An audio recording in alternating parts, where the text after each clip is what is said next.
تو کہنے کی مراد یہ کہ اس میں کوئی شک و شبہ نہیں کہ بھارتیہ جنتا پارٹی اور وزیر اعظم نریندر مودی کی رہنمائی میں جموں کشمیر میں حالات بھی بحال ہوئے ہیں.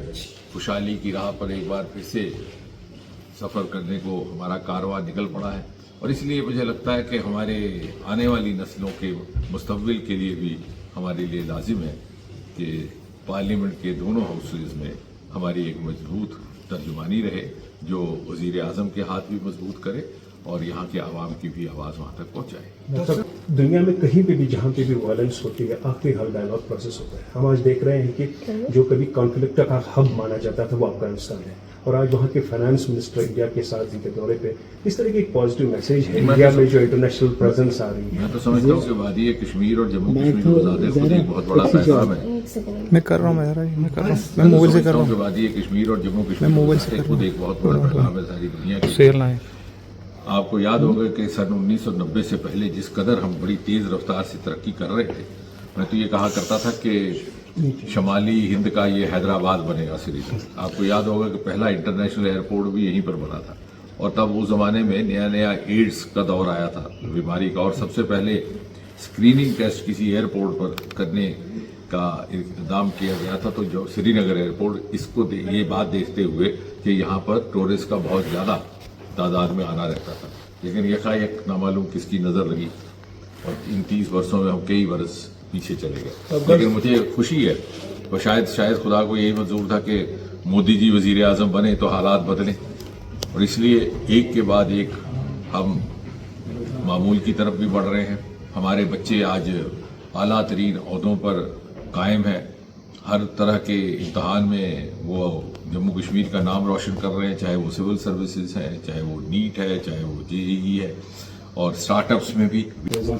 فائنانس منسٹر جو ہے افغانستان، مجھے لگتا ہے کہ اب دنیا اس بات کو محسوس کرنے لگی کہ وہ زمانہ جاتا رہا جب ہندوستان دوسروں کی پیچھے ان کی رہنمائی میں آگے بڑھتا تھا. آج ہندوستان اس پوزیشن میں ہے کہ وہ دوسروں کو کے لیے پہل قائم کر سکتا ہے. بہت ساری سکسیس سٹوریز یہاں پر جو وہ پریکٹسز ڈیولپ ہوتی ہیں وہ دوسرے، ابھی چاہے آپ اسپیس کا سیکٹر دیکھ لیجئے، چاہے ہماری ویکسینز کی میں جو ہماری کامیابی رہی ہے. آج بھی ہندوستان لگ بھگ 200 ملکوں کو دنیا بھر میں ویکسین مہیا کروا رہا ہے. تو کل ملا کر کے یا ہمارا وارفیئر کیپیبلٹیز دیکھ لیجئے، ہماری الیکٹرانک کوانٹم، تو مجھے لگتا ہے کہ آج دنیا اس بات کو تسلیم کر چکی ہے کہ آنے والے وقت ہندوستان کا وقت ہے، اور ان کے لیے بھی یہ لازم ہے کہ وہ ہندوستان کے ساتھ ایک اس طرح کے مشترکہ ایک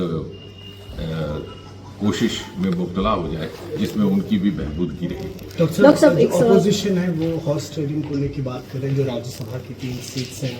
نہیں، وہ آپ نے اچھا کیا کہ اپوزیشن ایسا کہہ رہی ہے. وہ اس لیے کہہ رہی ہے کہ وہ ایسا کرتے رہے.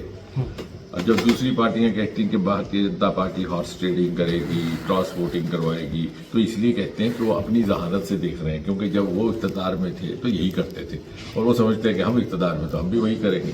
لیکن اسی لیے تو بھارتیہ جنتا پارٹی کو کہا جاتا ہے پارٹی ود اے ڈفرنس. ہم نہ کراس ووٹنگ میں یقین رکھتے ہیں، نہ ہی ہم کسی کو دباؤ میں ڈال کر کے ووٹنگ کروانے میں.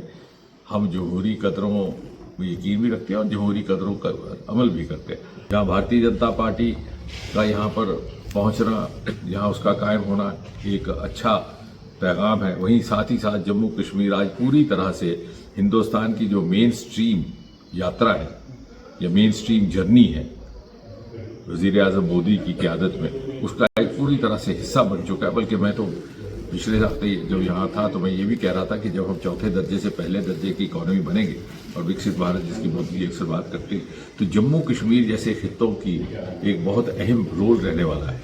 تو 1 سال ہو گیا لیکن اسٹیٹ فوڈ ابھی اٹکا ہوا ہے، اس کے بارے میں میں سمجھتا ہوں کہ وہ جیسے وزیر اعظم نے بھی کہا اور وزیر داخلہ نے بھی کہا کہ مناسب وقت پر اس پر عمل کیا جائے گا، تو اس میں کچھ بات جوڑنے کی میں ضرورت نہیں سمجھتا. آخری بات کہ جو جب پاکستان اور افغانستان چودھری دامن کا ساتھ ہوا کرتا تھا، آج اسی افغانستان کو ایک الگ ہی رجش پیدا ہو گئی ہے پاکستان میں. مجھے لگتا ہے کہ آہستہ آہستہ ہندوستان کے اندر بھی اور باہر بھی لوگوں کو سمجھ میں آنے لگا ہے کہ مودی جی نے جس طرح سے ایک سٹیبل گورنمنٹ دی ہے